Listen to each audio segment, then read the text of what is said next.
on nous appelle la Société de minuit.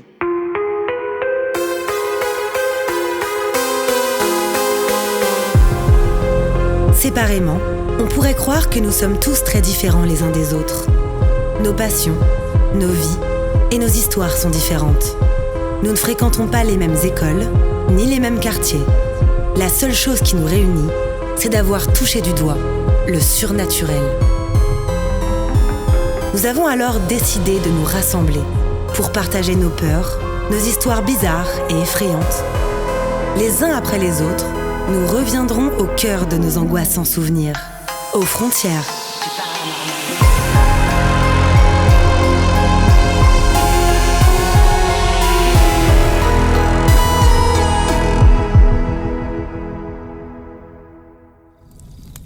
Si vous écoutez cet enregistrement, c'est bien parce que, vous aussi, vous partagez cette fascination pour l'étrange. Vous êtes les bienvenus, mais attention, préparez-vous à sortir de votre zone de confort, car les histoires que vous allez entendre se sont bel et bien produites. Depuis l'enfance, Noémie voit des ombres inquiétantes rôder dans la nuit. En grandissant, les phénomènes s'aggravent jusqu'au jour où elle aperçoit clairement le fantôme d'une institutrice dans l'escalier. Ses parents lui parlent de simples rêves, mais des années plus tard, sa sœur jumelle lui avoue qu'elle avait vu la même femme. Noémie en est désormais certaine, le monde invisible existe. Et ces manifestations deviennent chaque jour plus terrifiantes. Cette histoire s'intitule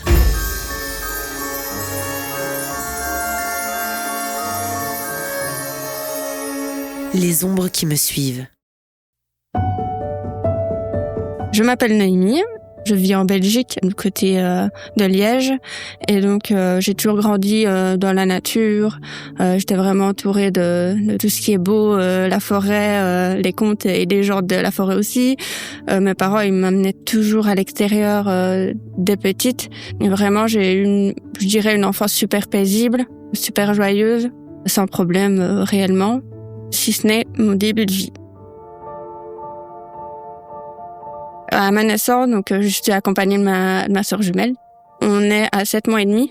Et en fait, en naissant à 7 mois et demi, il commence à se rendre compte qu'il y a des petits soucis qui surviennent. Donc on a des retards de langage, on a du mal à marcher au départ. Donc il se pose un peu des questions. Mais bon, avec la naissance prématurée, forcément, ça a pu donner des séquelles. Et effectivement, en grandissant, on se rend compte en fait que je suis malentendante. J'ai une oreille qui fonctionne presque plus et l'oreille droite à moitié. Mais malgré ce handicap, avec le port notamment d'appareils auditifs, j'ai vraiment continué à être super gaie et à super bien évoluer avec des parents super encourageants.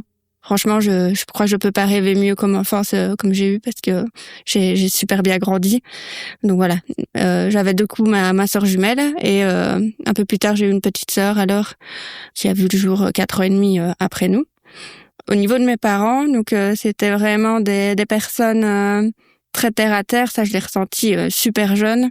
J'ai pas du tout été influencée comme certains peuvent l'être par un membre de la famille qui raconte des histoires ou qui peut être peut-être influençant sur l'imagination, quoi.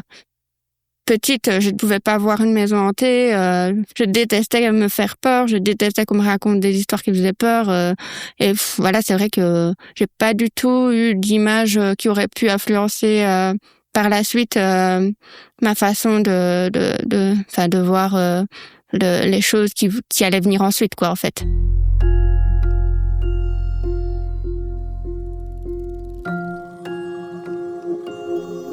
À mes 4 ans et demi, donc mes parents achètent une maison à rénover dans un petit village. C'était limite un taudis quand ils l'ont acheté. Le sol était jonché d'objets vraiment partout. Ça sentait les mégots de cigarettes partout. Il y avait vraiment des cartons de pizza. Le fauteuil était délabré. Les herbes du jardin, elles faisaient bien 1 mètre de haut. C'était vraiment pas du tout l'image de la maison idéale au départ. On passe du coup nos premières nuits dans une chambre au premier étage. Donc on a vraiment nos lits côte à côte dans la même pièce.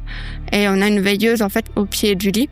Et je me rappelle que dès les premières nuits dans cette maison-là, je me réveillais sans savoir pourquoi la nuit.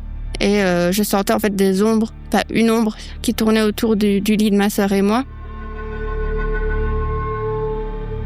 Je me rappelle qu'il fallait que j'ouvre les yeux pour que ça s'arrête. Et en fait, au moment où j'ouvrais les yeux, l'espèce d'ombre que je voyais, elle était toujours face à moi, donc au pied du lit, donc en contre-jour de la petite veilleuse qu'on avait. Et elle me disparaissait en me sautant dessus, en fait, d'un coup. Et vraiment, c'était hyper répétitif, en fait, comme rêve que j'avais. J'avais jamais eu ça dans d'autres maisons avant. Je n'avais jamais ça dans d'autres maisons. Et c'est arrivé plusieurs fois. Et je sais que ma sœur jumelle avait exactement le même problème que moi. Donc elle racontait aussi que tout le temps, elle avait un truc qui lui tournait autour. Elle voyait que c'était comme un loup-garou. Elle était vraiment beaucoup plus imagée que moi. Moi, c'était vraiment c'était pas très visible. C'était un truc noir qui me sautait dessus dès que j'ouvrais les yeux, quoi. Donc, je me rappelle pas si je savais bouger ou pas. Je sais juste qu'il fallait que j'ouvre les yeux pour que ça s'arrête, quoi. J'avais ce truc de me dire, c'est pas comme mes autres cauchemars, quoi. Vraiment.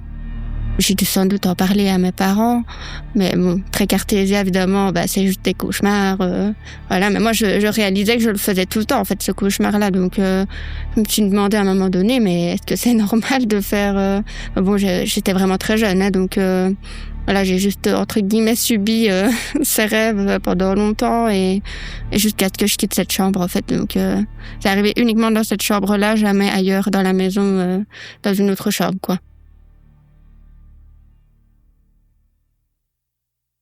Les années se suivent, j'arrive à mes 6 ans. Cette année de mes 6 ans, c'est le premier drame de ma vie qui arrive.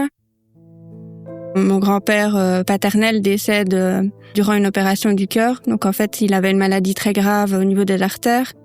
Et du coup, il doit avoir une opération. En fait, on lui dit que c'est soit qu'il fait l'opération, qui est très risquée, donc il a, on va dire, une chance sur 2 de s'en sortir, soit il fait pas l'opération, mais il peut à tout moment se retrouver atteint d'un malaise, donc un AVC, un arrêt cardiaque, voilà.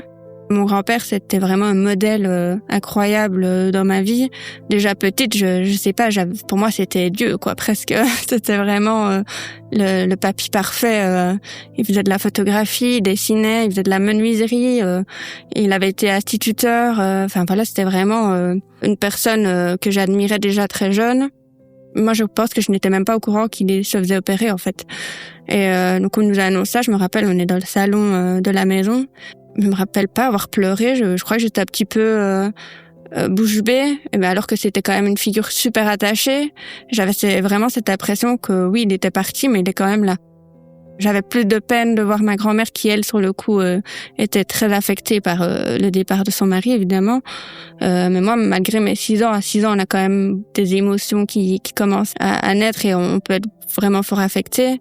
Et d'autant plus de mon lien avec mon grand-père. Et franchement, je me rappelle pas avoir été si peinée que ça parce que j'avais vraiment cette impression qu'il était autour de nous tout le temps, qu'il était là, en fait. C'était vraiment à partir de ce moment-là que je suis devenue une petite fille très croyante, mais pas vraiment vers Dieu. C'était plus, en fait, je priais, je parlais à mon grand-père la nuit et je lui demandais qu'il nous protège. En fait, je voulais plus qu'il arrive des trucs comme ça dans la famille, évidemment. Je voulais vraiment que tout le monde soit apaisé parce que j'avais senti la douleur, évidemment, de la famille. Et je me rappelle très bien cette période-là aussi. C'est quand j'ai commencé à avoir très peur de la mort. Malgré cette croyance de sentir mon grand-père près de moi, je m'amusais à me dire à quel âge j'aurais quand mes parents peut-être décéderaient, quoi. C'était vraiment... je me suis rendu compte, en fait, la vie, elle a une fin, quoi. La même année, mes parents disent à ma sœur jumelle et moi qu'on est assez grandes pour avoir chacune notre chambre. Donc on se retrouve alors au 2e étage de la maison. C'est de là que je vais avoir une première rencontre vraiment visuelle qui va vraiment marquer ma vie, mais toujours maintenant, c'est vraiment quelque chose de très marquant dans mon esprit. Un jour, sur le palier de ma chambre, en voulant descendre au 1er étage pour aller aux toilettes, je vais faire la rencontre d'une dame. Je me réveille, je regarde l'heure, il est plus ou moins 1h30, 2h du matin. Je dormais la porte ouverte et là je vois le palier de ma chambre. Donc il y avait vraiment nos chambres face à face, un palier et puis les escaliers qui descendaient au premier. Et en fait je vois au niveau de la rampe de l'escalier une forme blanche qui m'attendait de manière fixe, qui me regardait. Une dame 30-40 ans maximum, des cheveux bruns, une robe ancienne. La robe est nouée à la taille et elle tient une baguette dans sa main. Ça me fait penser à l'image d'une institutrice d'école, en fait. Avec le recul, je me dis, mais en fait, c'était vraiment ça. Je la rencontre et je me stoppe sur le palier et je me demande, c'est qui? Vraiment, son visage ne me dit rien du tout. J'ai pas regardé de film. Je ne l'ai jamais vu quelque part. C'est pas un personnage de film que j'aurais pu voir avant. Et elle sort de nulle part, quoi, cette dame. Elle paraît réelle, mais en même temps, il y a une lumière très blanche qui sort d'elle. Je vois bien que c'est pas quelqu'un de physique qui m'attend. C'est pas habituel, ce que je vois, en fait. Donc, elle est vraiment lumineuse et en même temps, elle est pas très accueillante, en fait, parce que quand elle me parle, elle a une voix très sèche. Les premières secondes, on va dire, j'ai pas conscience de la bizarrerie de ce que je suis en train de vivre, en fait. Elle me dit d'avancer, je m'avance et j'arrive sur la première marche. Et je veux descendre, et elle commence à me stopper. Elle me dit non, tu dois réciter des mots. Récite-moi des mots. En fait, elle me demande d'épeler l'orthographe de mots. Donc moi, je me dis, mais qu'est-ce qu'elle me veut, quoi?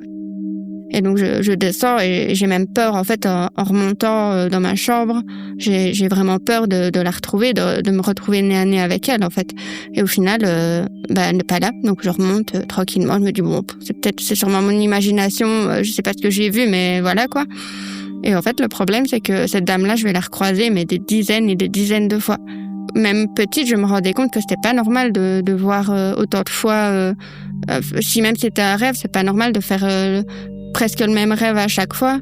Je me rappelle qu'à la fin même, ça m'énervait parce que forcément, moi, je voulais juste aller aux toilettes et ça prenait 10-15 minutes presque à chaque fois. Et à la fin, je me rappelle que je courais carrément à côté d'elle, mais je la sentais me suivre.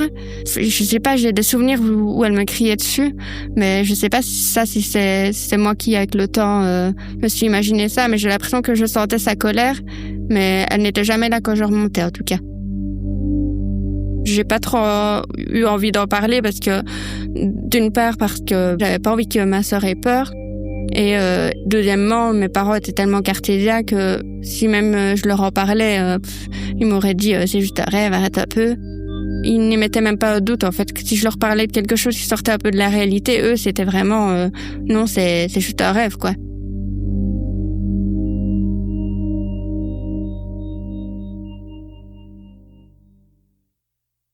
Je me rappelle qu'à la fin, j'en pouvais plus, en fait. Ça arrive tellement souvent que je me questionnais beaucoup de pourquoi ça arrivait, si même c'était un rêve. Le phénomène, je dirais qu'il a duré... Franchement, je dirais qu'il a duré peut-être 2-3 ans. J'en avais tellement marre que j'ai commencé, en fait, à prier pour ne plus l'avoir. Donc, je demandais à mon papy qu'il fasse quelque chose. Et je me rappelle qu'il y a eu quand même une longue période où j'ai plus vraiment eu grand-chose qui arrivait. La plupart de mon adolescence, il n'y a vraiment pas eu de gros événements. C'est vraiment vers 17 ans, donc je commence à approcher de l'âge adulte et je commence à m'intéresser un petit peu au paranormal. Donc vraiment de façon très soft au départ, puisque c'est simplement de petites enquêtes paranormales. Donc Gus DX, à l'époque, c'était vraiment super. Mais c'était vraiment au départ du divertissement. Pour moi, c'était pas du tout dans l'optique de faire des recherches sur ce que j'avais déjà pu vivre. Parce qu'à ce moment-là, j'avais pas encore eu tant de choses vraiment qui me paraissaient concrètes. Et je refoulais beaucoup aussi. Et c'est en commençant mes études que j'ai commencé à avoir beaucoup de choses qui ont fait crescendo, en fait. Donc là, à ce moment-là, j'ai 18 ans, je rentre en école d'infirmière. Je me rappelle d'ailleurs du premier décès que j'ai pu rencontrer. Donc c'était une dame qui venait en fait pour se faire euthanasier. Et à ce moment-là, je pense que je dois être en 2e année d'infirmière et je passe un stage en oncologie, donc vraiment tout ce qui est personnes qui ont atteint de cancer, etc. Donc c'est dans ce service-là évidemment que les euthanasies se font. Et du coup, en fait, je rencontre pour la première fois une dame qui, au départ, j'avais pas compris en fait qu'elle venait pour une euthanasie. Moi, j'ai 19 ans, je suis un petit peu perturbée, mais d'un autre côté, je la sens super apaisée. C'est la première fois que je vois quelqu'un qui a pas du tout peur de la mort. C'était vraiment une dame qui m'a impressionnée, en fait. Cette dame, elle avait aucun proche qui était avec elle. Elle est venue avec un peignoir et une carte d'identité, c'est tout. J'avais une tristesse en moi, mais de me dire, elle va quand même pas partir seule. Enfin, elle est tellement courageuse. En fait, elle me demandait quand le médecin allait arriver. Elle attendait que ça, quoi. Et je me suis dit, mais c'est irréel, quoi, comme situation. J'ai 19 ans. Moi, je pense pas encore à ma mort à moi, mais c'est vrai que voir comme ça quelqu'un qui se réjouit de sa mort, c'était la première fois que je voyais ça, et je me suis dit, mais c'est fou, quoi. Donc la dame rencontre le médecin. Je ne suis pas là pendant le décès. Ma maître de stage me propose du coup de faire la toilette mortuaire parce que j'ai encore jamais vu de défunt en fait à ce moment-là. Donc je rentre dans la pièce et je la vois allongée et en fait au lieu de me sentir super mal à l'aise, je vais ressentir un calme mais un apaisement. J'ai pas compris. Je me suis dit mais qu'est-ce que c'est que ce ressenti? Et en fait plus je m'approchais d'elle, plus je sentais les choses lumineuses autour de moi. Je me suis sentie hyper à l'aise en fait près de cette dame-là. J'avais vraiment un respect pour elle énorme déjà de par son courage, mais je m'attendais pas du tout à rencontrer ça. Je pensais plutôt être apeurée, de toucher un corps un peu froid, et tout s'est super bien passé. Et je sais que ça m'a beaucoup marqué. Et toujours maintenant, c'est un moment qui m'a beaucoup émue parce que c'est le jour où je n'ai plus peur de la mort en fait.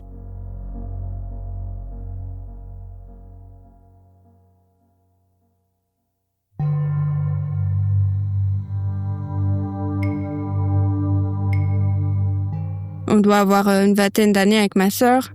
Et puis, on parle un peu des rêves qu'on faisait petite. Et ma sœur jumelle me dit « Ah, mais tu sais, moi, il y avait vraiment un truc qui me dérangeait. Quand je devais avoir 6-7 ans, il y avait une dame qui m'attendait sur le palier. » Elle me dit que la dame lui faisait réciter des mots aussi. J'étais vraiment bouche bée. Vraiment, elle a vu que j'étais complètement scotchée. Ça a changé en fait vraiment mon regard par rapport à cette histoire-là. Avec le temps, tu finis par te dire que réellement c'était ton imagination, que t'étais petite. Voilà, et même si je me disais c'est quand même bizarre d'avoir des souvenirs aussi précis, des ressentis aussi précis. Ce truc de voir la même dame sur le même palier, qui faisait la même chose. Et ma sœur me dit l'avoir vu plein de fois aussi en fait.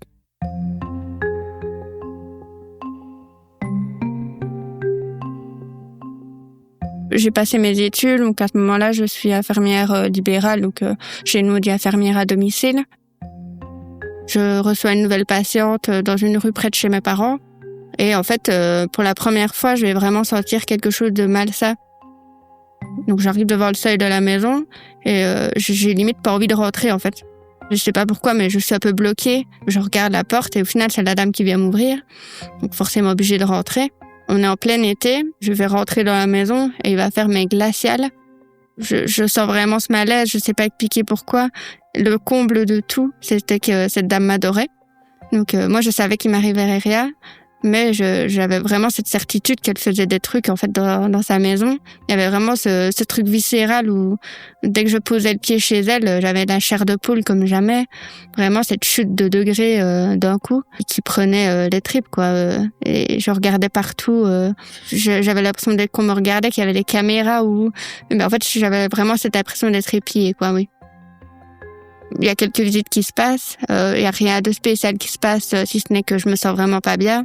En fait, ça faisait déjà plusieurs visites qu'elle commençait à me dire qu'elle se sentait pas bien et il faisait de plus en plus froid dans sa maison. Et pourtant, on était toujours en pleine canicule.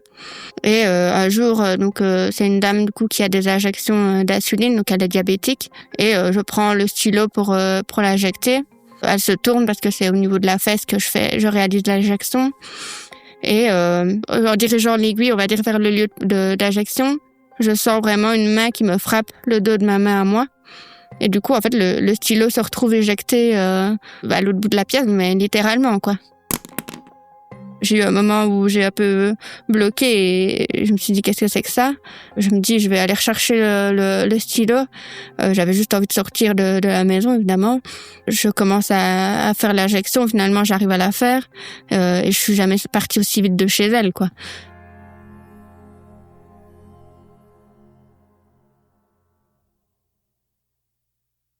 Comme je l'ai dit, c'est vraiment un moment où j'ai vraiment senti quelque chose de mal, en fait, déjà dans la maison en elle-même. Et là, je me suis dit, mais en fait, il y a peut-être quelqu'un, depuis le début, mes ressentis sont peut-être vrais, il y a peut-être quelque chose qui traîne dans la maison, en fait. Moi, j'avais cette impression, mais tellement forte que c'était son mari, en fait, qui voulait juste un peu faire sa loi, qui était pas content que qu'on ne le voit plus, je sais pas, c'était vraiment très bizarre. J'avais cette impression de présence masculine qui me regardait depuis le début des visites, ça c'est sûr. Maintenant, là, vraiment avoir un contact physique en plus, je me suis dit, mais ça peut que confirmer en fait mes ressentis, quoi. Après, cette fameuse expérience dans la maison de cette vieille dame, ça va être le retour de perturbations durant mes nuits. À ce moment-là, j'ai un copain, donc j'ai un grand lit dans ma chambre. Je dors sur le côté et en fait, je me fais réveiller. Je sens la couette se soulever et je sens les draps qui bougent, le matelas qui s'affaisse et je vais sentir quelque chose se glisser derrière moi. Moi, je me dis, c'est mon copain qui rentre. Mais il y a un problème, c'est que mon copain, il est pas là. Du coup, je reste un petit peu tétanisée de ce que je ressens parce que là, c'est vraiment très physique. Je ne vois rien, mais je sens très bien qu'il y a quelque chose derrière moi. Et en fait, je vais sentir des mains qui se mettent autour de ma gorge, mais qui se glissent tout doucement, vraiment en mode comme s'ils voulaient venir discrètement, en fait. Je sens que ça se serre et je pense que je vais pas pouvoir bouger parce que je me suis dit c'est peut-être une paralysie, quoi. Sauf qu'en fait, je sais très bien bouger. Et en fait, je me retourne et au moment où je me retourne, il y a tout qui disparaît. Et il y a pas de moment où il y a une coupure et puis je me réveille, quoi. C'est vraiment juste, j'étais réveillée, quoi. Et vraiment, ça a duré, du coup, je dirais 5-6 secondes. Donc c'est quand même, c'est court et en même temps c'est long. Et le fait que ça disparaisse dès que je me retourne, évidemment, j'étais complètement flippée et j'ai allumé toutes les lumières. J'ai envoyé un message à mon copain en disant mais il m'est arrivé ça parce que c'est la première personne à qui je commençais à parler un petit peu de ce que je vivais.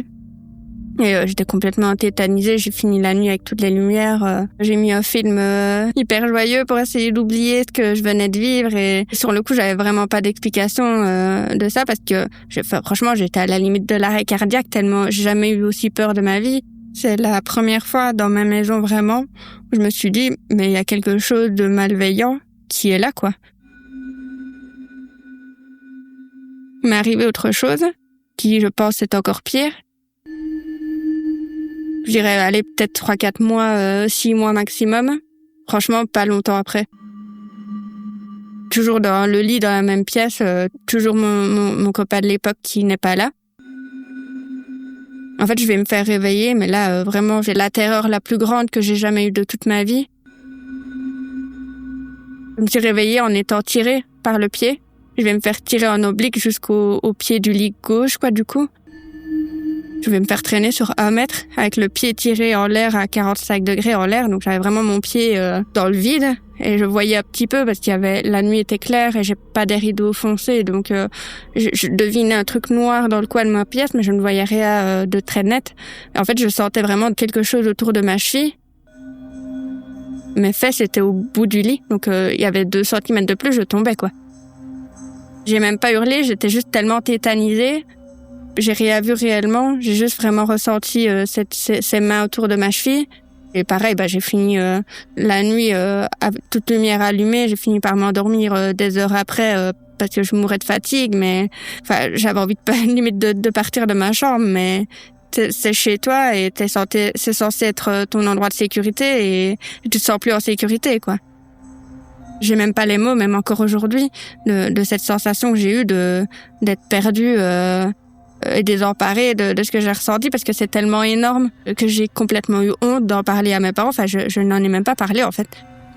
J'avais vécu ça et je savais pas quoi en faire, en fait. À partir de là, j'ai vraiment commencé à me dire qu'est-ce que je dois faire et qu'il faut que je fasse quelque chose. Et je me suis vraiment dit, il arrive encore un truc, je ferai quelque chose. Parce qu'à ce moment-là, je commençais à découvrir qu'il y avait des médiums, qu'il y avait tout ça. Mais le problème, c'est que j'avais tellement personne dans ma famille pour me rediriger vers des personnes qu'il fallait que j'étais paumée de chez paumée, quoi.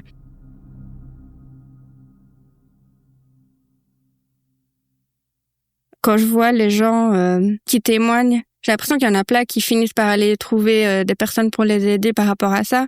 Et moi, en fait, j'ai tellement une pudeur énorme de ce que je vis et cette sensation de pas être légitime du tout, de me dire, mais juste, c'est ton imagination, c'est ton imagination. Et vraiment, je me dis, avec le recul, je me dis, mais comment j'ai pas pu réagir à ce moment-là? Parce que là, vraiment, c'était un truc de malade, quoi.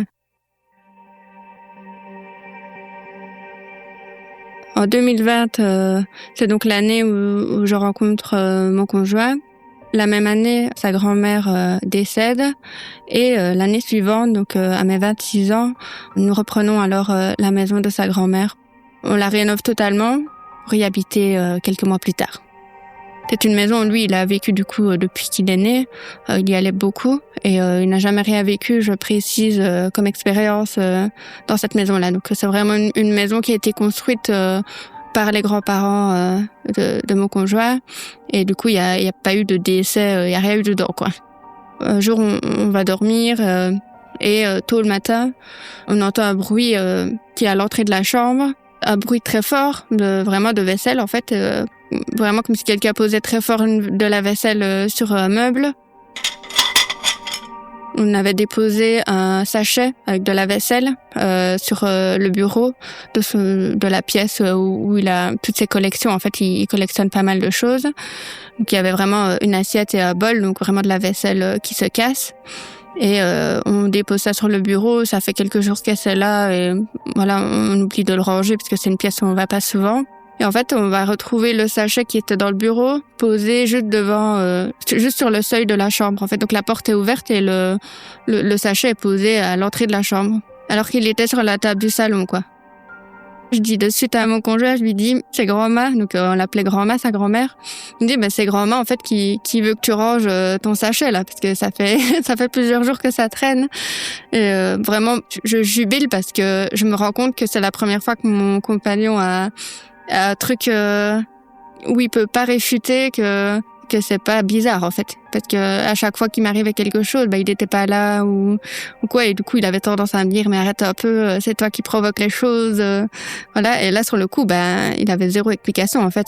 Et ce qui est particulier, c'est qu'on a essayé quand même de chercher une raison, parce qu'on a un chat en fait.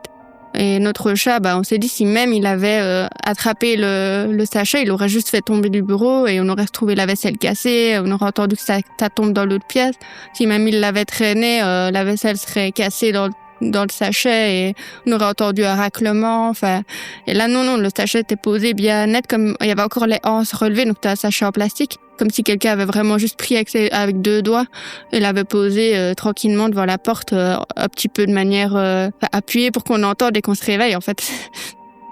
À ce moment-là, vraiment, tellement de choses étaient arrivées que j'ai pas été très surprise au final.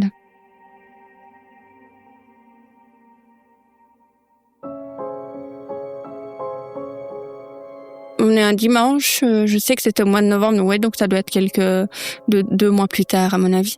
On a un monsieur qui vient un dimanche soir à 21h, qui toque à la porte. Mon conjoint va ouvrir, moi je passe dans le couloir derrière lui pour quand même voir qui c'est. Et je vois un petit monsieur un peu grisâtre avec des fleurs séchées dans sa main, mais vraiment la fleur que tu trouves sur la tombe. Il y avait direct un sentiment d'étrangeté qui m'a prise. Je me suis dit c'est bizarre, et moi en fait je pense plutôt à quelqu'un qui fait le guet pour éventuellement venir voler ou vérifier que la maison est vide ou pas. Et du coup je m'avance vers l'avant de la maison, parce que nous il faut savoir que la pièce de vie est à l'arrière, donc je me dirige vers les chambres pour aller voir par la fenêtre et voir la rue, voir s'il n'y a pas une camionnette, une voiture qui attend, et en fait je vois rien du tout déjà. Du coup, j'entends mon compagnon qui dit au gars, non merci, on n'a pas envie de fleurs séchées. Il est 21h30, il fait tout presque noir, en mois de novembre, on comprenait pas trop.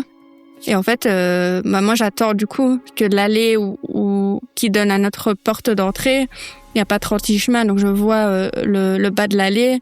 Et puis je m'attends à le voir sortir en fait de mon allée pour reprendre sa route, quoi. Je voulais voir un petit peu où est-ce qu'il se dirigeait, s'il allait sonner chez une autre personne. Sauf que je vais attendre 1 minute, 2 minutes, et en fait je le vois jamais redescendre en fait, ce monsieur-là.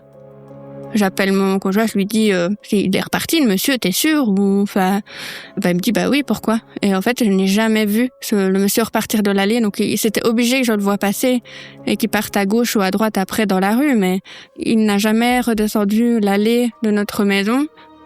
c'est pas possible, il s'est pas volatilisé, il y avait aucun autre chemin qu'il pouvait prendre. Enfin voilà, c'était vraiment improbable. Et d'ailleurs le lendemain, on questionne un peu les voisins en disant est-ce que vous avez eu un monsieur qui est venu vendre des fleurs à la porte? Et ils nous ont dit pas du tout. Encore une fois, zéro explication. Et je me dis mais qui vient avec des fleurs séchées à 21h30 et en plus de ça, je ne vois pas la personne repartir. Enfin, à moins qu'un hélicoptère ait été la chercher juste devant le seuil de ma porte, mais mon compagnon l'a vu repartir. Donc, oui, vraiment trop bizarre. Ça fait 3 ans et demi qu'on est dans la maison. Entre-temps, je tombe enceinte, notre fils naît. Jusque-là, rien de particulier qui se passe. Même en étant enceinte, j'ai pas eu plus de ressenti. Il y en a qui disent qu'ils sont parfois un petit peu plus sensibles ou quoi. Moi, j'ai rien remarqué à ce niveau-là. Au mois d'août, on décide de prendre des vacances. Donc, on va partir 3 semaines dans le sud de la France. Nous devions partir 2 semaines, mais on a des amis qui nous invitent une première semaine. On arrive sur place, tout se passe bien. La première semaine est super chouette. Et les 2 dernières semaines, on rejoint d'autres amis qui, du coup, ont pris une autre maison. Et donc, on déménage nos petites affaires. La maison est à 300-400 mètres peut-être de la première maison où on était la première semaine.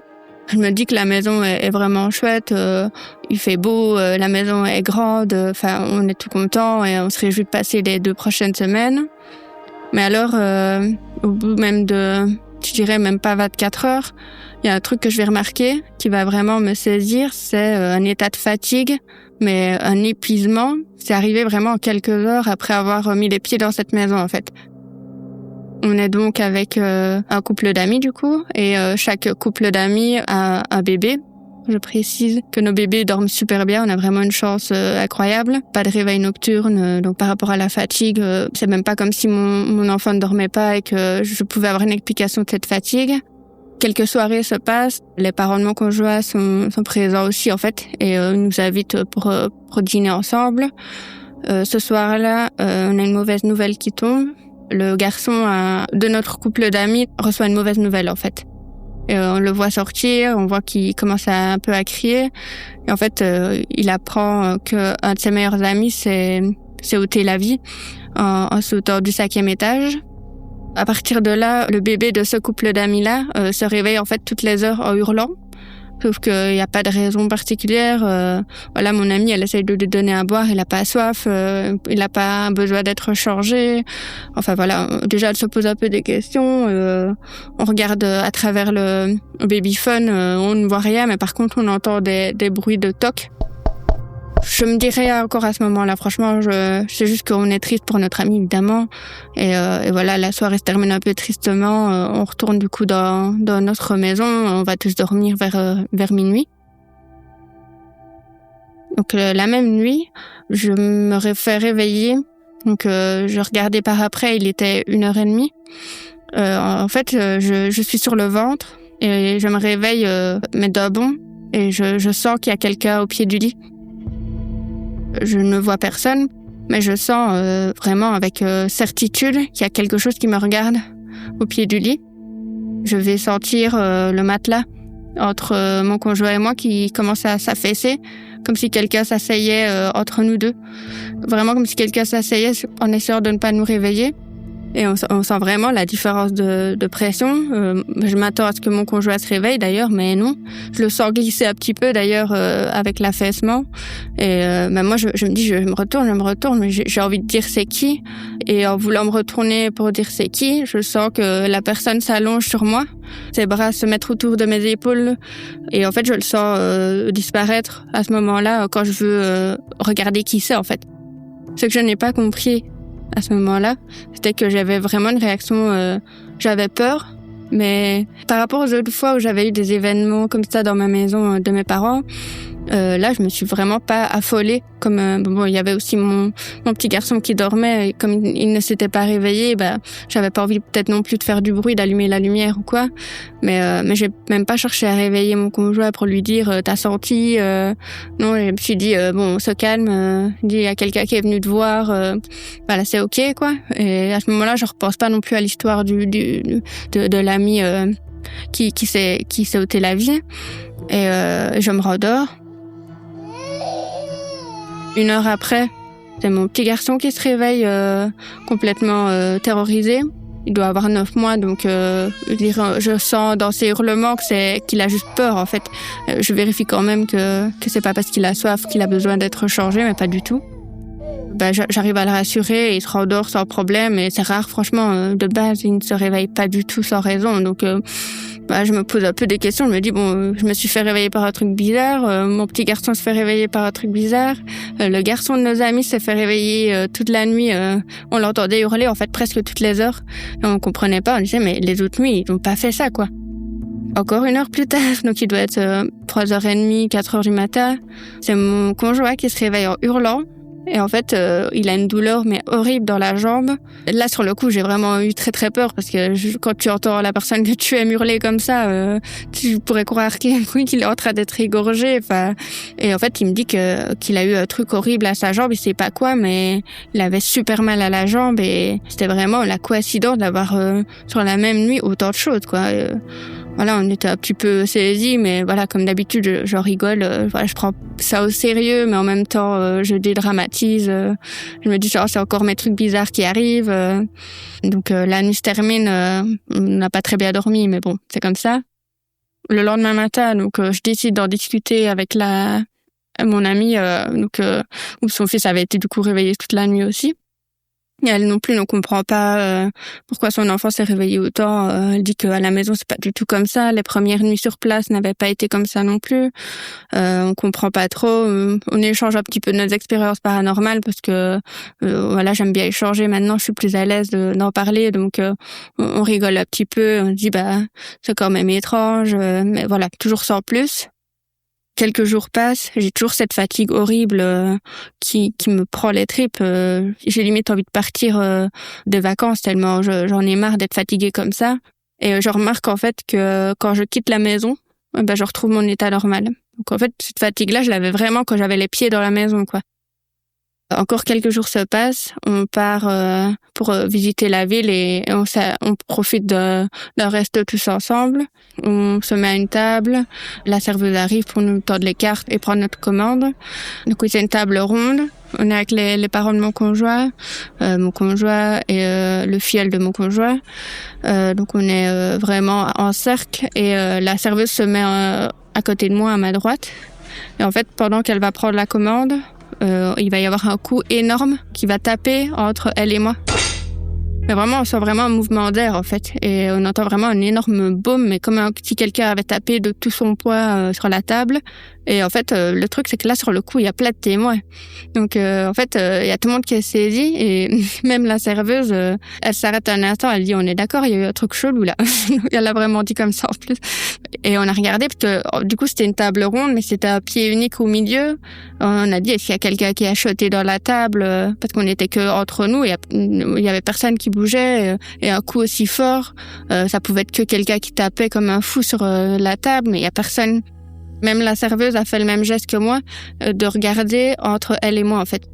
Je me rappelle du coup que mon conjoint me regarde et il me dit, mais le truc qui t'a suivi. Et c'est vrai que ça m'a fait rire parce que c'était la première fois qu'il exprimait, tu vois, une probabilité de la réalité de ce qu'on vivait, en fait. Moi, j'ai commencé à prendre un petit peu peur quand même. J'ai repensé, en fait, à la forme qui m'avait enveloppée pendant la nuit, qui avait disparu en étant sur moi. Je me suis dit, est-ce que c'est comme ça que des choses s'accrochent à toi, en fait? Je me dis, est-ce que c'est pas quelqu'un... voilà, moi, j'ai pensé forcément à l'ami qui s'était ôté la vie, mais je me suis dit, si ça se trouve, c'est quelqu'un d'autre, je ne sais pas. Mais j'ai senti que c'était un homme, en tout cas. Et sur le trajet du retour, moi, je dis à mon conjoint, mais très sérieusement, je lui dis, franchement, je suis contente pour la première fois de quitter un lieu de vacances, parce que je dis, au moins, il y aura plus les trucs bizarres qui nous arrivent, quoi. Et au final, pas du tout. Donc en fait, on rentre à la maison et presque le lendemain, je remarque des problèmes avec mes applications. Donc par exemple, j'écoute Spotify et en fait, pendant l'épisode, j'ai le truc qui change tout seul et qui me met une musique de rock alors que j'écoute pas de rock, moi. Voilà, je vais écouter une musique, ça va me mettre un podcast. Je peux pas être tranquille, en fait. Franchement, au départ, je me dis honnêtement, c'est peut-être mon casque qui fait des trucs bizarres, mon iPad. J'essaye avec mon téléphone, j'ai le même problème. J'essaye avec d'autres écouteurs ou sans écouteurs, j'ai les mêmes problèmes. Alors que j'avais jamais eu de trucs comme ça avant. Vraiment, c'était pas du tout habituel, quoi. Je peux pas m'asseoir 30 minutes sans qu'il y ait un bug quelque part ou un truc qui tombe. Je me persuade en fait qu'il y a un truc de la maison de vacances qui nous a suivis et qui essaye de nous tourmenter en fait, gentiment mais qui nous tourmente quand même. Voilà, je me dis que ça va s'arrêter, que c'est peut-être moi qui cherche aussi à ce que ça arrive. Un jour, je suis assise tranquillement dans mon canapé avec mon fils. Je lui lis une histoire, donc la porte est fermée entre le salon et le couloir. Et dans mon couloir, j'ai une table avec de la décoration. Donc j'ai des livres, une lampe sur pied et une plante avec un petit pot. Et à un moment donné, je vais entendre un fracas énorme. Mais du coup, ça fait 1h30 que je suis dans la pièce là, donc personne n'a été dans cette pièce-là. Notre chat n'est pas dans la maison. Enfin, voilà, il y a rien qui peut interférer avec la pièce qui était derrière la porte. Là, franchement, je commence vraiment à flipper. Je vais ouvrir la porte, mais vraiment, c'est la première fois que je tremble, limite, en fait, parce que je sais pas pourquoi, je me dis, mais le boom, il était tellement fort. Quand je vais ouvrir la porte, je vais trouver tout ce qui était sur cette petite table pour décorer, qui est fracassée, en fait, à terre. La lampe, elle est presque dans le porte-manteau, donc elle est presque en hauteur dans le porte-manteau. Le vase a éclaté au sol, complètement explosé en 1000 morceaux. Les livres se sont tous éparpillés au sol. Et j'ai commencé un petit peu à parler à voix haute en disant « Mais tu veux quoi en fait ? Tu veux me tourmenter combien de temps ? Pourquoi c'est tous les jours ?» J'étais limite un peu en colère en fait. Et à partir de ce moment-là, je vais repenser à tout ce que j'ai pu lire ou écouter dans des témoignages. Et je décide de me dire si je peux faire partir cette personne ou lui demander de partir. Je vais essayer quoi. Donc je crois pas du tout en moi, évidemment, j'ai pas du tout confiance en moi. Je me dis que je suis pas légitime, enfin que je vais pas y arriver, mais bon, je me dis que j'ai quand même rien à perdre. Je mets l'attention dans ce que je dis, mais je lui explique gentiment. Je dis s'il y a quelque chose qui est près de moi et qui me suit depuis toutes ces semaines, je sais pas qui tu es, pourquoi tu es là. Je dis mais si tu peux trouver un endroit meilleur, je pense qu'il y en a un qui est fait pour toi et c'est rejoindre les tiens dans la lumière. Et en fait, ce qui va me sidérer, c'est que dès le lendemain, il n'y a plus rien qui va bugger. Tout s'arrête du jour au lendemain, mais vraiment, c'est du jour au lendemain, je n'ai plus rien eu, quoi.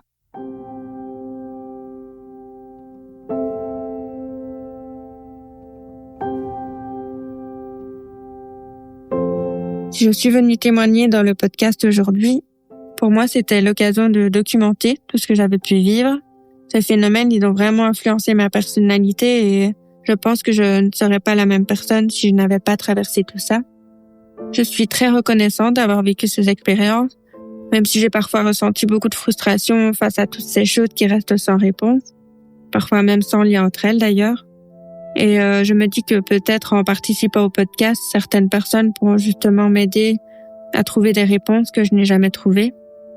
Et en même temps, je me dis aussi que c'est parfois mieux de ne pas trop savoir. Donc, j'essaye de ne pas chercher à forcément m'étendre sur tout ça tout le temps. Peut-être aussi par peur de raviver certaines situations qui ont été vraiment compliquées à vivre.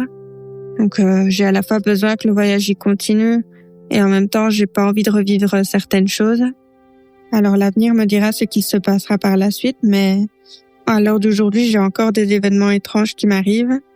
Ce que je sais, c'est que c'est un chemin qui fera toujours partie de ma vie et à jamais je garderai en mémoire tous ces événements.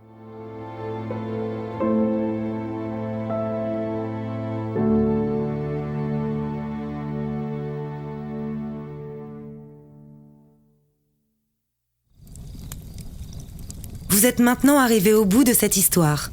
Avant de partir, venez me dire ce que vous en avez pensé en laissant un commentaire sur votre plateforme d'écoute préférée ou sur Instagram. Et n'oubliez pas, si vous aussi, vous avez le courage de vous plonger dans vos souvenirs les plus étranges, prenez contact avec moi, venez me raconter vos histoires, et vous ferez vous aussi partie de la Société de Minuit.